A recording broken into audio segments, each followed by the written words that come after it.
سلامونه دوستانو، دا دې ته وایي قیمه، دې نه کباب جوړېږي. په کونړ کې مشهور کباب دا دي او داسې کباب دي چې یو ځل یې وخورې نو هېڅ حد نه لري وروره. خوراک دی بیا د هر ځای نه راځي.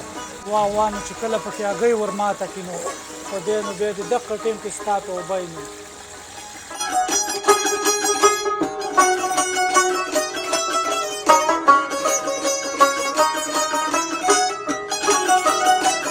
شګلي چپلی کباب دوستانو، دا تاسو ګورئ شګلي چپلی کباب چې دی دا داسې ذایقه لري چې ډېر خلک ورله راځي او په مازدیګر کې خو پکې داسې حال جوړي چې هېڅ حد نه لري.